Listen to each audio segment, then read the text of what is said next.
Están? Que Dios les bendiga en gran manera. Bienvenidos a este nuevo video de este canal, Teología Arminiano-Wesleyana del Nazareno. Y vamos a hacer hoy un acercamiento a una parte de la teología que es fundamental para entender también, para entender el propósito de Dios en Cristo Jesús para la salvación de la humanidad y de toda la creación. Por eso vamos a hacer un acercamiento breve pero profundo a la amartiología, que es el acercamiento hacia el concepto del pecado, y lo vamos a hacer desde la Biblia y desde la teología arminiano-wesleyana, ¿sí?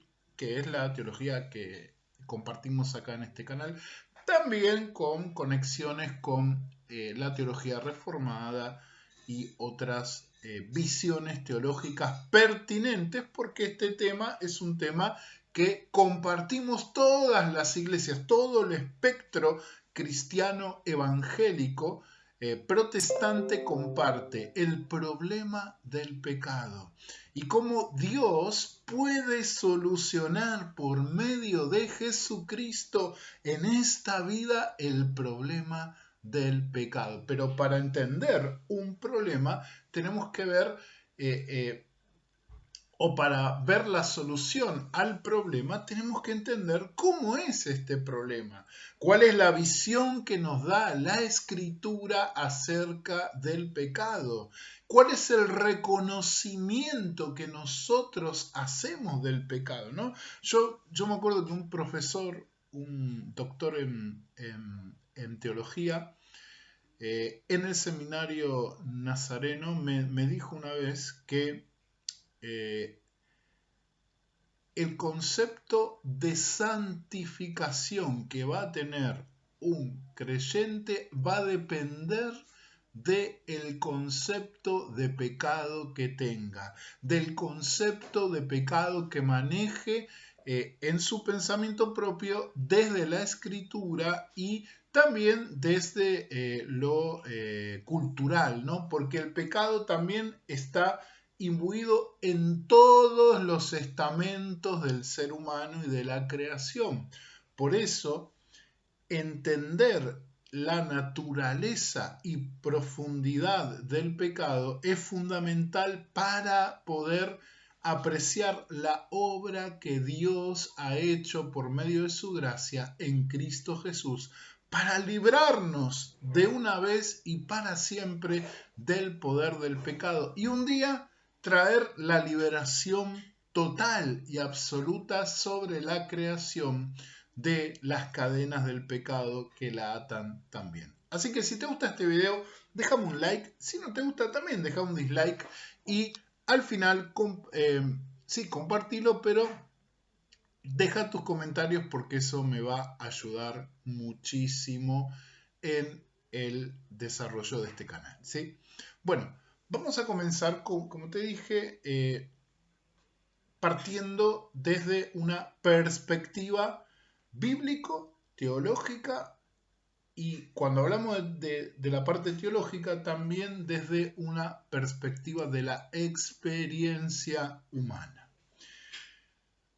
Para empezar este acercamiento hacia la doctrina del pecado, tenemos que entender que el pecado está relacionado con la condición de nuestro mundo. Nuestro mundo es afectado por el pecado. Quizás lejos del contexto cristiano, cristiano, quizás desde otras religiones lo vean de esta manera, pero lejos del contexto cristiano, no se asume algo como pecado, como algo malo que tenga responsabilidad del ser humano, ¿no? Te dice, no, somos malos, ya está, el mal está. Algunas visiones religioso-filosóficas llegan a decir que el mal es algo, es una cosa Otros llegan a decir que el mal es irreal, para poder sostener otras posturas como el panteísmo, ¿sí? El mal es una irrealidad, el mal simplemente es un aspecto de el todo. Otros dirán, bueno, el mal tiene que ver con, o el pecado también, que está relacionado con el mal, tiene que ver con el concepto de la deficiencia en la naturaleza humana y en la naturaleza en general, ¿no? Es una deficiencia. Otros pueden decir, bueno, sí, hay pecado, ¿no? Porque hablar de pecado es hablar de responsabilidad ante alguien, pero no ante Dios, sino que, bueno, está el mal personal hacia otros seres humanos, el mal natural, que muchos lo asumen, y nada más. Y no se atreven a dar ese paso y afirmar que hay un Dios al cual las acciones malas han ofendido, las acciones malas han avergonzado, y que esas acciones malas, esa condición de mal, de pecado, nos aparta de ese Dios santo. Entonces, para comenzar este acercamiento tenemos que afirmar que la condición humana verifica la realidad del pecado. Y esta es una afirmación fundamental dentro de la teología cristiana. Entre los 4 grandes temas de la Biblia y de la religión revelada, el cristianismo, Dios, el ser humano, el pecado y la redención, el pecado es como un terrible intruso que rompe la armonía del conjunto, que, que, que es como un agente adulterante que cambia lo perfecto en que nuestro mundo fue hecho, la condición perfecta en la cual nuestro mundo fue hecho. Ahora, el pecado no tiene que ver con la cualidad de lo malo, y que esta cualidad sea parecida a Dios, ¿no? Acá no hablamos de una dualidad entre lo malo y lo bueno, sino que estamos hablando acá de que Dios creó un mundo que es propenso a esta imperfección. Es perfecto, porque todo lo que Dios hace es perfecto, pero que fue o es propenso a que pueda manifestarse el pecado tal como lo conocemos desde la Biblia, desde la teología y desde nuestra experiencia. Toda tendencia a disminuir la seriedad del pecado tiene como consecuencia una visión menos elevada de la persona y obra, en el caso de la revelación cristiana y la revelación especial, a la persona de nuestro Señor Jesucristo. Porque acuérdense lo que le dijo el ángel a José, porque Él salvará a su pueblo de sus pecados. Esa es una de las misiones fundamentales que nuestro Señor Jesucristo ha cumplido en plenitud. Salvar al pueblo de la condición, la condenación y las consecuencias del pecado. Entonces, el pecado es una realidad. El pecado es una condición también de nuestra creación y de los seres que la habitamos, pero el pecado no era el propósito, o la aparición del pecado no era el propósito de Dios, sino que estaba previsto, pero no era el propósito de Dios. Porque para que haya pecado, tiene que haber, en principio, como lo plantea el apóstol Pablo, una ley que diga que esto es bueno, esto es malo. Por eso Pablo dice, si yo no hubiera sabido que codiciar está mal, no hubiera codiciado. Pero cuando él conoce que codiciar está mal, se despierta algo en Pablo, esto está en Romanos 7, que lo empuja hacia la codicia. Eso habla de la condición pecaminosa, yo lo digo ahora, pero lo vamos a ver un poquito más adelante. Habla de la condición pecaminosa. Habla de esa condición que me lleva a pecar, que me lleva a buscar lo malo, que me lleva a alejarme de Dios naturalmente. Entonces, ¿cómo es que incide el pecado? Bueno, a través de, en principio, un estado probatorio. Y lo tenemos allí en Génesis capítulo 3 del versículo 1 al verso 24, cuando Dios probó a la primera pareja humana. Y podemos ver ese relato, ¿no?, como una descripción inspirada de un hecho histórico unido a un simbolismo profundo y rico. Si Dios iba a ser glorificado por el servicio voluntario del ser humano, que será el propósito para nuestra creación, según la revelación especial de la Escritura, el ser humano tenía que ser puesto en un estado probatorio, sujeto a la tentación, a riesgo del costo inevitable de la posibilidad del pecado. Entonces, retomamos. El mundo fue creado, no imperfecto y pecaminoso, sino perfecto, pero con la posibilidad de fallar. ¿Dios hubiera creado otro mundo así? Tal vez. Perdón, un mundo diferente, tal vez. Pero en este mundo, con esas características, se da la posibilidad de aceptarle a Él, entregarnos a Él voluntariamente a través de la libre elección o el libre albedrío. En otro mundo no. Sin la posibilidad de elegirlo, obviamente que se crea o se nace, o uno es creado solo para servir a Dios, para vivir en santidad. Pero cuando se te da la posibilidad de elegir estar con Él, también tenés la posibilidad de alejarte de Él para siempre. La tentación, entonces, tenemos que arrancar desde ahí, de Génesis 3, la tentación entonces fue permitida porque de ninguna otra manera podría probarse y perfeccionarse la obediencia humana. Y acá, con este acercamiento,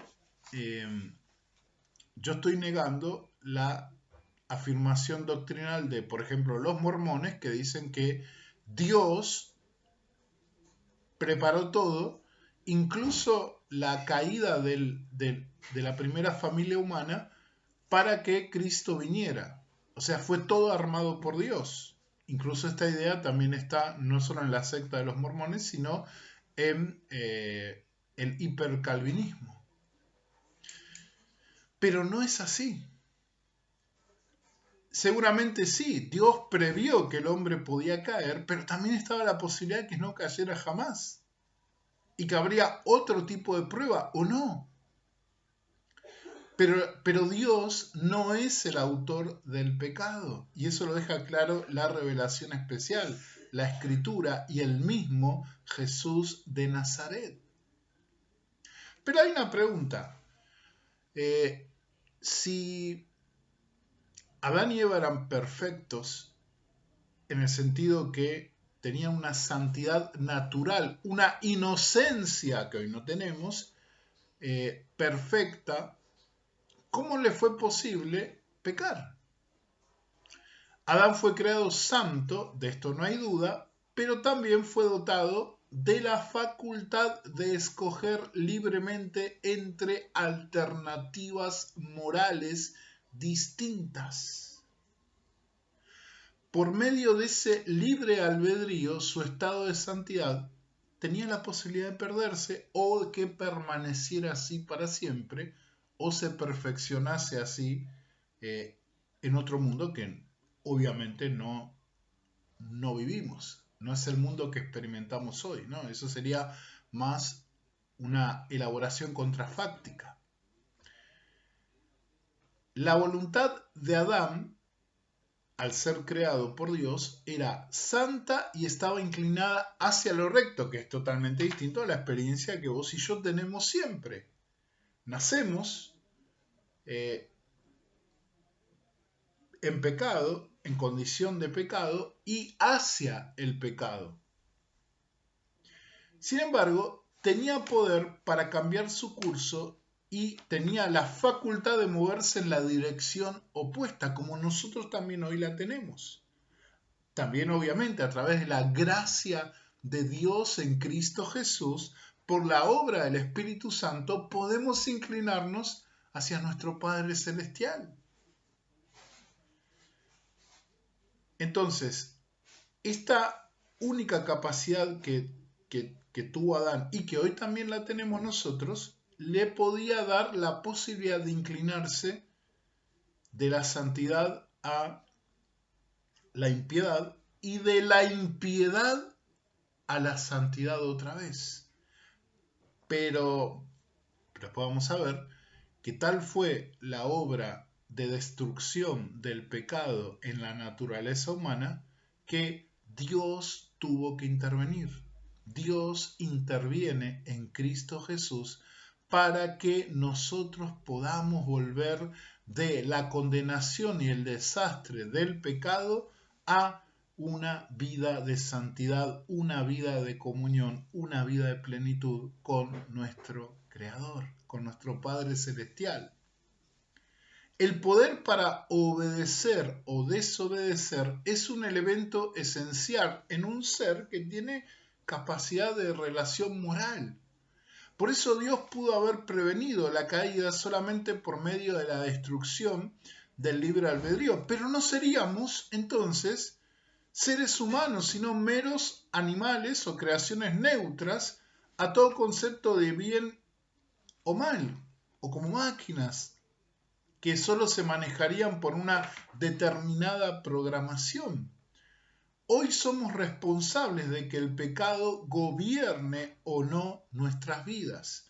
Si bien la tentación es de afuera, viene de afuera, ajena, pero el caer en ella o no depende de nosotros, como dice ese viejo dicho. No puedo hacer nada para evitar que los pájaros vuelen alrededor mío, pero sí puedo evitar que hagan nido sobre mi cabeza. Vamos a ver una cita bíblica. Vamos a hacerla con la BTX. Génesis 4, capítulo 7, que habla de la naturaleza del pecado y de nuestra responsabilidad frente al pecado. Génesis 4:7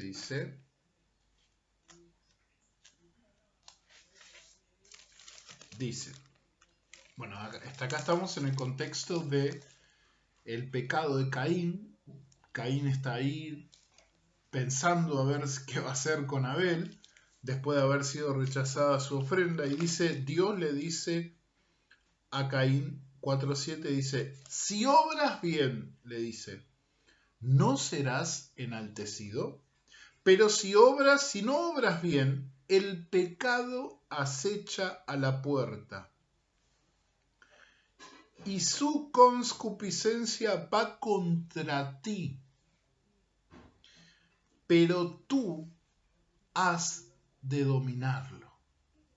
La NBI tiene también otra traducción que está muy buena, que dice, si hicieres lo bueno, podrías andar con la frente en alto. O sea que Caín tenía la posibilidad de que, a pesar de sus sentimientos, sus ganas de vengarse de Abel, su ánimo de quitarle la vida, a pesar de eso, él sobrepasaba todo eso y lo perdonaba, o él reconocía su propia maldad, podía estar con la frente en alto. Pero si haces lo malo, el pecado te acecha como una fiera lista para atraparte, dice la NBI. No obstante, tú puedes dominarlo. Y esto es un principio fundamental para entender el pecado. A veces decimos, yo no puedo dominar lo que me pasa. No puedo dejar de hacer esto, no puedo dejar de pensar en esto o aquello. Es cierto, vuelvo a repetir, que tenemos una naturaleza que está pervertida por el pecado. Pero acá está la clave. Dios le dice a Caín, tú puedes dominarlo. Tenemos de parte de Dios también la posibilidad de decir no. Y más cuando estamos en Cristo, que el pecado nos puede asediar otra vez por medio de la tentación o por la carnalidad, pero nosotros podemos entregarnos a Él y decirle, o sea, entregarnos a Cristo y decirle, en ti, Señor, voy a decir no. Como José dijo no a la tentación de la mujer de Potifar. Podemos decir no. Y podemos buscar el auxilio de nuestro Dios cuando el pecado nos asedie, cuando la tentación sea fuerte. Bien, vamos a buscar algunas definiciones bíblicas en el Antiguo y Nuevo Testamento para profundizar este acercamiento al concepto del pecado. En el Antiguo Testamento tenemos varios términos en hebreo que nos ayudan a entender qué es el pecado. Hay un término que se pronuncia así, chata, ¿no? Que es, para nosotros, hasta acá en Argentina, la chata es una pelela, un coso para ir al baño cuando uno está enfermo, pero en hebreo chata tiene que ver con este significado que también está en griego, en la palabra amartia, que lo vamos a ver después, que significa errar al blanco. El pecado como ese errar a ese propósito definido, ese blanco al cual teníamos que centrar y apuntar, bueno, le erramos. Aparece 522 veces en el Antiguo Testamento, ¿no? Pero cuando hablamos de errar al blanco, implica darle a otro lugar. Cuando uno yerra la marca correcta y por ello peca, también le da a la marca incorrecta. La idea no es solo una acción pasiva de errar el golpe, sino también una acción activa, positiva, de dar donde no debe, ¿no? Esto es para poder diferenciar el pecado del error. Obviamente que puede haber errores que van hacia una conducta pecaminosa, ¿no? Pero el pecado es el errar al blanco voluntariamente, el querer darle a otro blanco, al blanco incorrecto. Este es el concepto que se maneja tanto en el Antiguo como en el Nuevo Testamento, y en el Antiguo se usa esta palabra chata. Se emplea para identificar al mal moral como la idolatría y los pecados ceremoniales. Éxodo 20:20.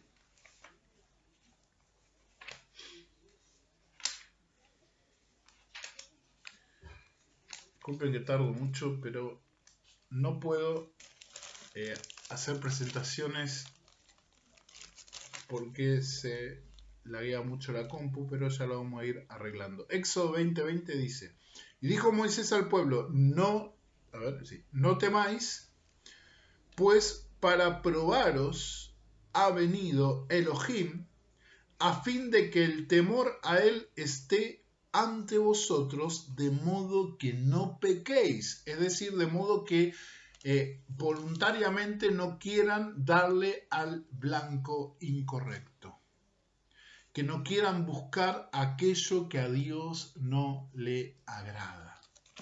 Jueces 20:16, que es otro texto donde aparece el término chata. Jueces 20:16 dice: toda esta gente, incluyendo los 700 hombres escogidos, eran zurdos. Cada uno podía tirar piedras con la honda a un cabello sin errar al tiro. Es decir, acá se usaba errar al tiro con la palabra chata. Y Proverbios 8:36. Proverbios 8:36. Vamos a buscarlo bien. 8:36 dice: pero el que peca contra mí defrauda su propia alma. Todos los que me aborrecen aman la muerte. Fíjense que dice acá el que peca contra mí, es decir, el que deliberadamente decide hacer lo incorrecto. Ese es el término que debemos traducir por chata. El que decide deliberadamente, no el que lo hace por error, el que decide deliberadamente no apuntar al blanco, sino apuntar al blanco incorrecto. Bien, otra palabra que se utiliza es la palabra ra. Esta palabra se usa cerca de 444 veces en el Antiguo Testamento y lleva la idea básica de romper o arruinar. Génesis 3:5 dice: sino que sabe Elohim, o Dios, que el día que comáis de él se os abrirán los ojos y seréis semejantes a Dios, conocedores del bien y del mal. O sea, acá se usa el término ra, que implica el romper o arruinar algo que ya estaba bien hecho o perfecto, ¿no? Y eso hace el pecado. El pecado tiene apariencia de hacer que las cosas malas parezcan buenas, pero en realidad lo que hace es destruir las vidas de las personas y la naturaleza también. Jueces 11:27. Esperen que lo tengo acá. Jueces 11:27.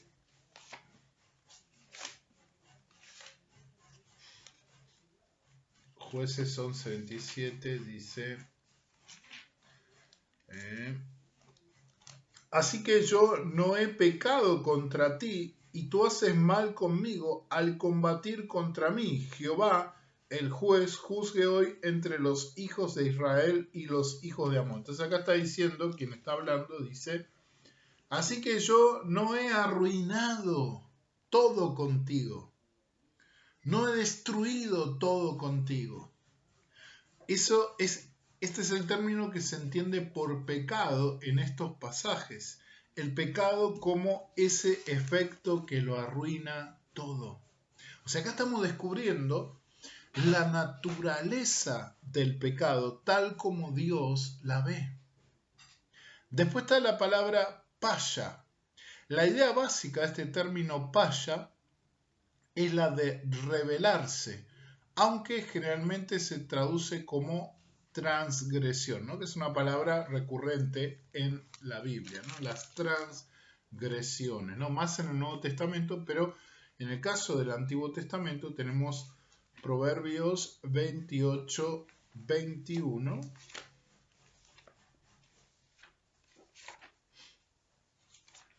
Proverbios 28:21. Acá está. Dice: Hacer acepción de personas no es bueno, pero hasta por un bocado de pan puede prevaricar el hombre, es decir, puede transgredir lo ya establecido, ¿no? Transgresión como romper la regla ya establecida, ir en contra de la regla ya establecida. Después tenemos la palabra awom. Esta palabra incluye la idea de iniquidad y culpabilidad pecaminosa, ¿no? Que la tenemos en el clásico texto de Isaías 53:6, que dice: todos nosotros nos descarriamos como ovejas, cada cual se apartó, dice acá el profeta, por su camino, pero Jehová cargó en él el pecado de todos nosotros, es decir, que cargó en él nuestra iniquidad. En Cristo Dios cargó nuestra iniquidad y nuestra culpabilidad. Después está la palabra Yagag, S-H-A-G-A-G, Yagag, que significa descarriarse como lo hiciera una oveja o un borracho, ¿no? Isaías 28, verso 7. Isaías 28, verso 7, que dice: también estos se tambalean por el vino y dan traspiés por el licor. Sacerdotes y profetas se tambalean por el licor, los aturde el vino, dan traspiés por el licor, tambalearse en la visión, titubean en la sentencia.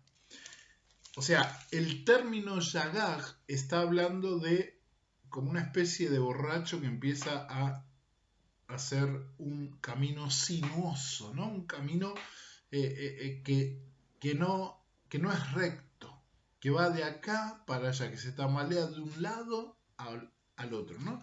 Se refiere al error del cual fue responsable el que lo cometió, un error por no haber tomado los recaudos necesarios, pero aplicado al concepto del pecado, no estamos hablando de un error de fabilidad,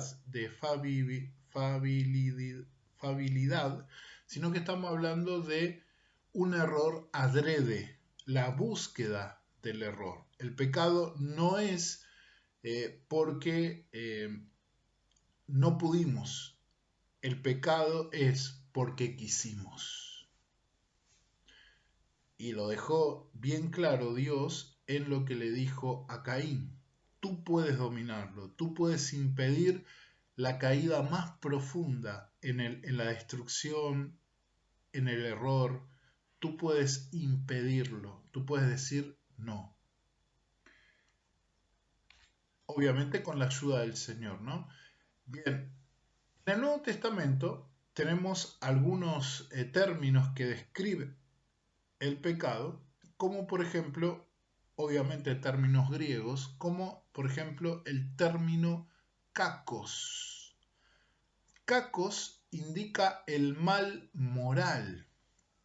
Lo tenemos allí en Mateo 21:41. Vamos a ver. 21:41. Dice: le responden: a los malos los destruirá atrozmente y arrendará la viña a los otros labradores, que pagarán los frutos en sus tiempos. O sea, acá habla de una tendencia a elegir lo malo. Los malos labradores, es decir, aquellos que eligieron esas acciones o esos pensamientos inicuos.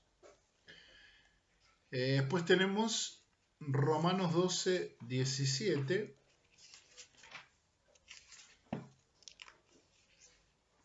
Esperen que lo voy a buscar. Romanos 12:17. Dice: no paguéis a nadie mal por mal. Acá se utiliza el término kakos. Procurad lo bueno delante de todos los hombres. Otro término es acebes, un término griego que significa impío o impiedad. Romanos 4:5 Dice, al que obra no se le cuenta el salario, pero al que no obra, sino que cree en el que declara justo al impío, su fe le es contada como justicia. A ver si creo que 4 o 5, a ver 5 o 6. Al impío, ahí está.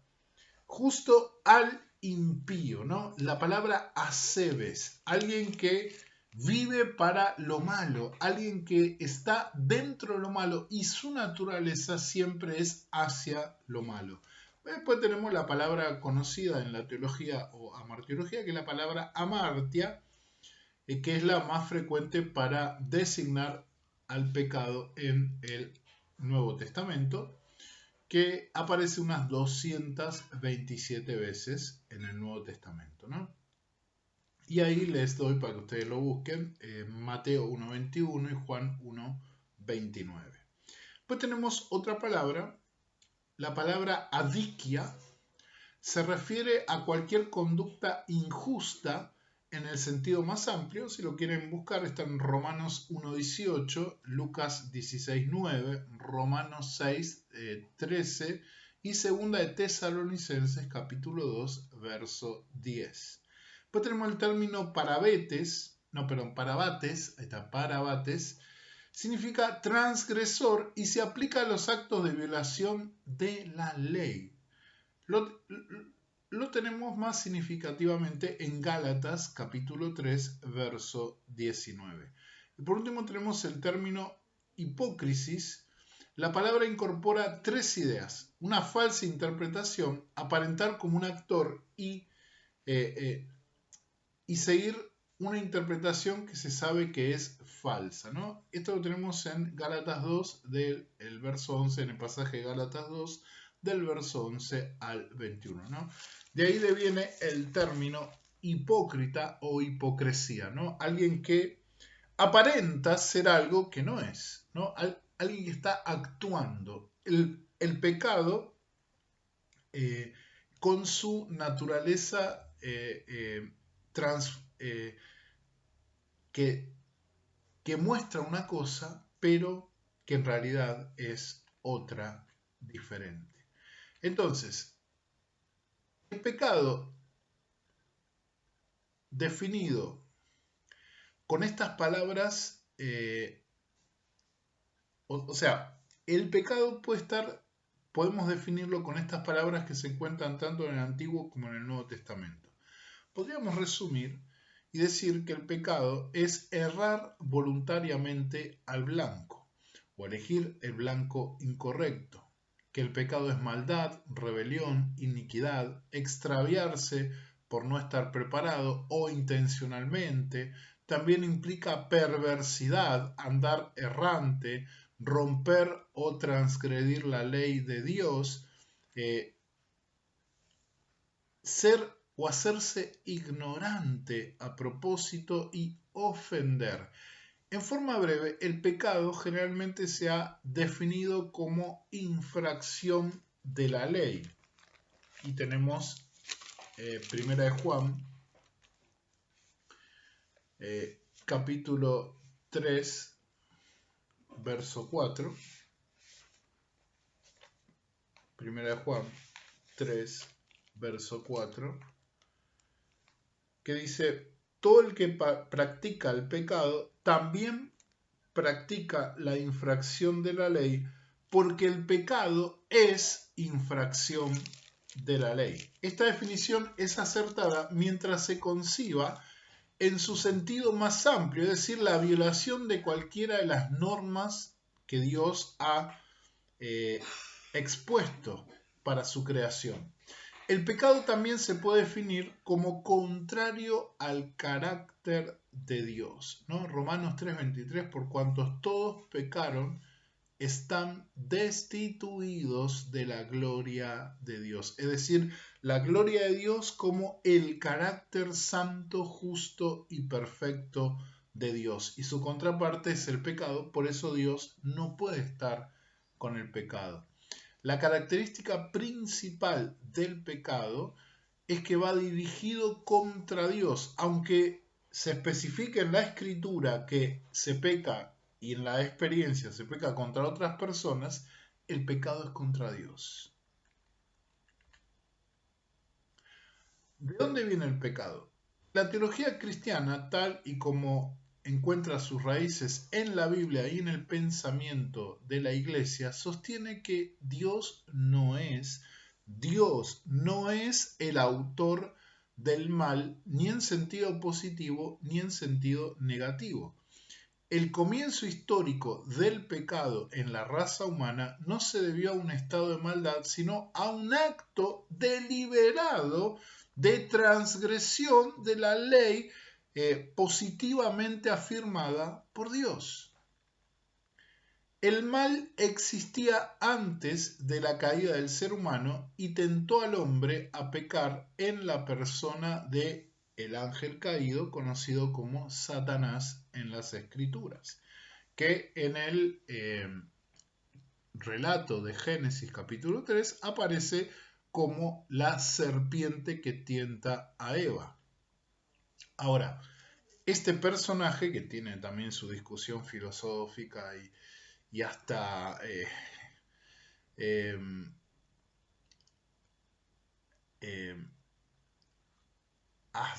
hasta en el nombre, ¿no? Que a uno dicen que no se refería a un animal, una serpiente, sino a otra cosa. Pero bueno, la Biblia es clara, la teología bíblica es clara en definir a esta serpiente de Génesis 3 como el diablo y Satanás ahí en, en Apocalipsis 12. ¿Sí? No lo voy a citar, pero es claro.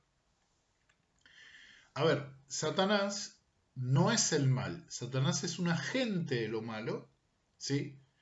El mal no es una cosa, ya lo dijimos en un video anterior, el mal es la condición permeable del universo a alejarse de Dios. Si una criatura creada por Dios se decide alejar de él, está en lo malo, está en el mal. Ahora, si está en él, no. Entonces, no es una cosa el mal, sino la ausencia del bien. Entonces, no podemos definir al mal como algo, pero sí al pecado como la consecuencia o el acto de deliberadamente querer alejarnos de Dios. Deliberadamente querer guiar nuestros destinos fuera del ámbito divino. Entonces, el mal existía antes de la caída y el instrumento fue Satanás quien tentó al hombre y el hombre fue quien cayó ante la tentación. Hay algunas teorías filosóficas en cuanto al pecado, por ejemplo, desde el panteísmo, que dice que todo es Dios, ¿no? Que todo es irreal. Desde esta visión filosófica se tiende a negar todo el pecado o lo hace autor del pecado a Dios, porque todo es Dios, ¿no? Según la filosofía panteísta. Como Dios es el absoluto y lo que parece ser la criatura finita es sólo una manifestación de lo infinito, entonces en el proceso del desarrollo el elemento del ser existirá en mayor o menor grado. Cuando es menor existirá lo que el ser humano designa como maldad. Cuando es mayor, va a corresponder a lo que más se acerca a la perfección. Luego, la apariencia transitoria estará sujetada a la limitación metafísica, que es lo que se considera como pecado en el panteísmo, como una limitación del ser de lo divino, ¿no? del ser divino en nosotros. Con esta teoría, entonces, lo que de plano se observa es que sencillamente el pecado se va a negar como realidad. El pecado no existe el mal, es una irrealidad, lo que contrasta con nuestra experiencia, ni siquiera con la Biblia, con nuestra experiencia. Tenemos experiencia de lo malo, el mal existe objetivamente y las acciones malas que la Biblia la llama pecado son verificables. Las acciones y sus efectos destructivos tal como la Escritura los define. Después está la teoría de la limitación finita. ¿Qué es esta teoría? Lo finito o limitado es malo de por sí. Por tanto, el pecado surge de la limitación de nuestro conocimiento o de nuestro limitado poder para hacer ciertas cosas. Lo finito puede acercarse al bien solo pasando por lo infinito. Esta teoría se va a ver que está estrechamente relacionada con el panteísmo. Otra teoría es la limitación finita como una mera negación. Es la simple ausencia del bien, una deficiencia antes que un asunto de contenido positivo. Esta teoría se le atribuye a Agustín, quien sostenía que si el pecado se consideraba como una no entidad, la teología no tendría necesidad de buscarle una causa eficiente, es decir, percibir al pecado como algo abstracto.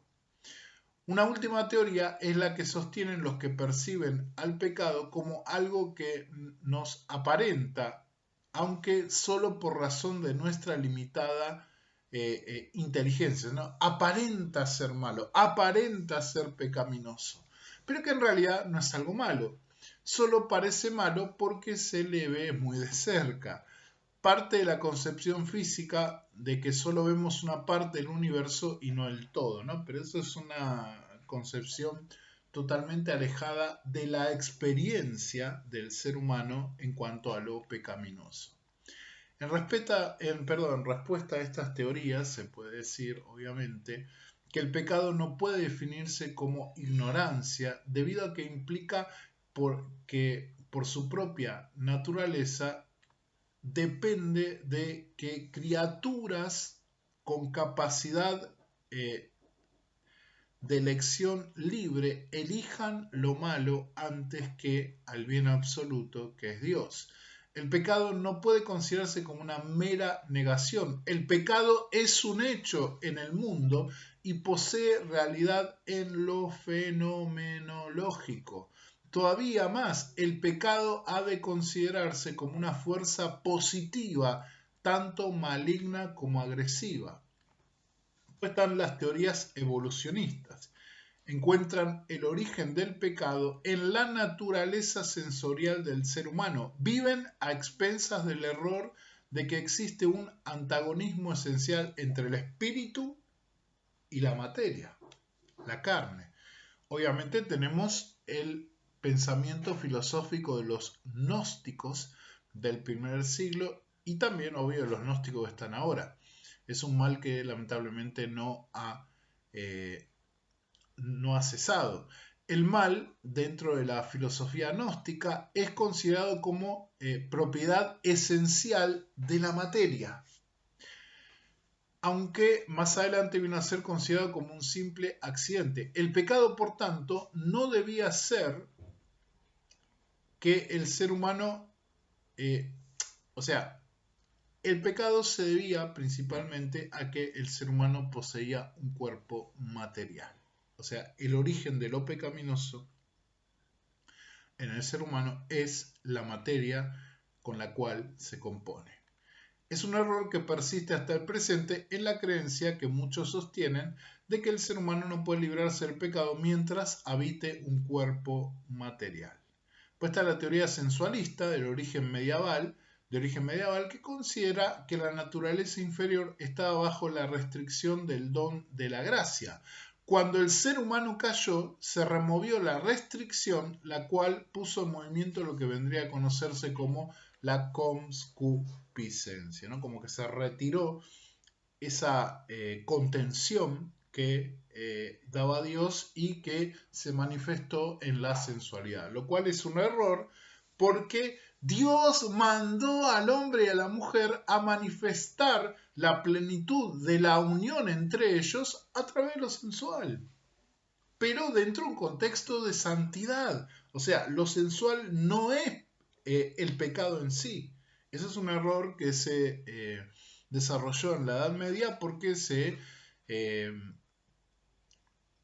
cristalizó esa idea de que el sexo en sí era malo, que eh, la, la más grande espiritualidad que uno puede encontrar siempre la va a encontrar dentro de la soltería y no en el contexto de el matrimonio, ¿no? O sea, ese es un error básico de la Iglesia Católica medieval o el pensamiento católico medieval. Y después está la teoría de la evolución moderna. En cuanto al origen del pecado, se refiere esa teoría a que el mal moral tendrá que explicarse en términos de la supervivencia de aquellas propiedades que los ancestros humanos del hombre, cualesquiera fueren, compartían con el resto de la creación irracional, es decir, de la animalidad que está en el hombre, los instintos agresivos que persisten en el hombre a causa de su evolución de seres homínidos inferiores, ¿no? Obviamente acá tenemos que hacer el contraste entre la creación divina del ser humano y la evolución, aunque hay algunos hermanos que suscriben a la evolución teísta, que podemos hacer un video solo para poder desarrollar el tema interesante de la evolución teísta. Bien, vamos a ver lo que dice específicamente la palabra de Dios acerca del pecado. Desde la Biblia, el pecado, como dijimos, tuvo su origen en un abuso de la libertad dada de parte de Dios al ser humano. Esta libertad es la mera esencia de la personalidad racional e incluye la libertad consciente en el origen de toda actividad, así como elección de la finalidad de nuestras acciones. La acción moral y la libertad para elegir, por otro lado, exigen una ley mediante la cual se determine el carácter de lo que somos y hacemos, ¿no? El ser humano fue tentado por un ser sobrenatural que en las escrituras se nos describe en la configuración de una serpiente. Esto indica que el mal moral existía antes de su aparición en el contexto humano. La Biblia implica que en el plano puramente espiritual hubo ángeles que se rebelaron y perdieron su primera condición. Quizás algunos textos para comparar sería 2 de Pedro capítulo 2 verso 4 y Judas verso 6, que hablan de los ángeles que Dios no perdonó, ángeles que pecaron contra él, que no guardaron su dignidad y que abandonaron su propia morada. Por lo tanto, hubo una caída en el orden angelical antes que esta caída se diera en el orden humano. Hubo un tentador entre los ángeles que los apartó del camino.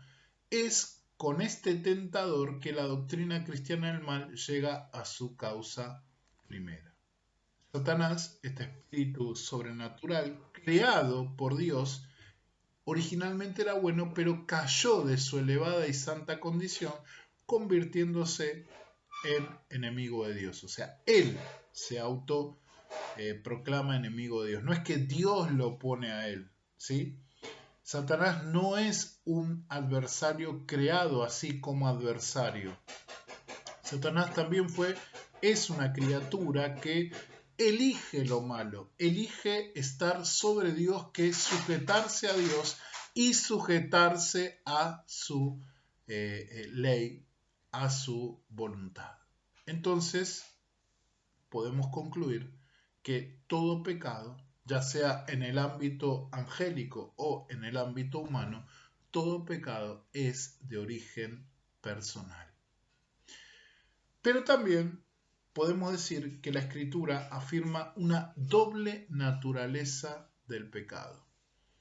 En la enseñanza nazarena wesleyana de la entera santificación o perfección cristiana, entendemos la necesidad de entender al pecado en toda su dimensión, tal como nos lo retrata la misma Escritura. Primera de Juan 1.9. Primera de Juan 1.9 dice, esperen, lo voy a buscar.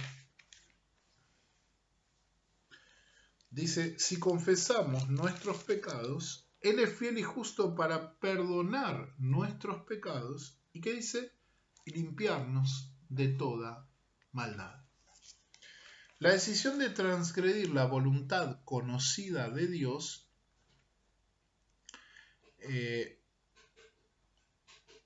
tiene que ver con el pecado adquirido, que dice acá, Juan lo relaciona con nuestros pecados. La voluntad de Dios es infringida por el ser humano que comete el pecado. Adán conocía la voluntad de Dios con respecto al fruto en el huerto, sin embargo, él transgrede esa voluntad conocida y, por ende, comete pecado.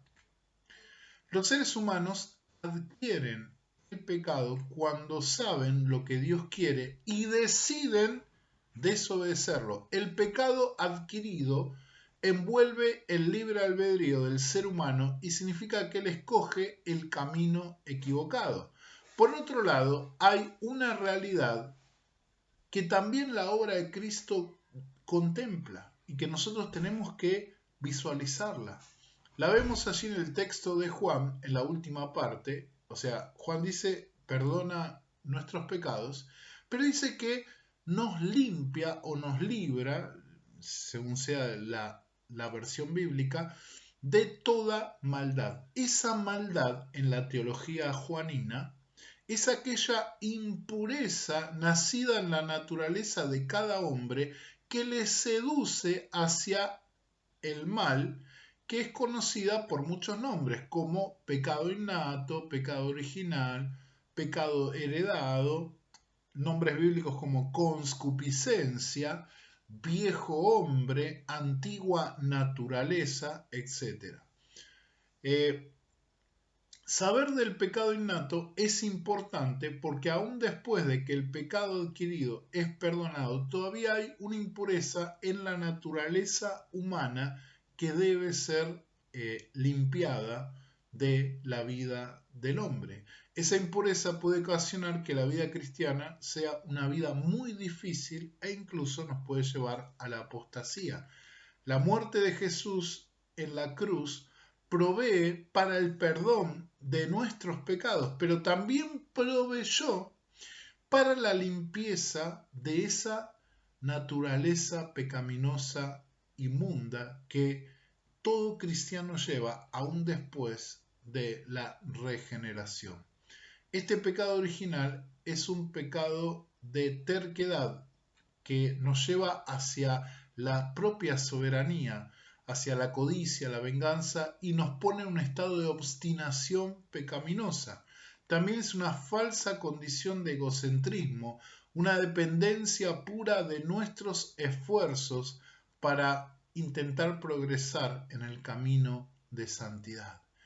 Cuando sentimos eso, es que tenemos que reconocer, como dice el apóstol Pablo, que hay un pecado en mí que me lleva a hacer lo que a Dios no le agrada, ¿no? Hay en Romanos 7 el pecado que mora en mí. Pablo lo distingue de la acción pecaminosa.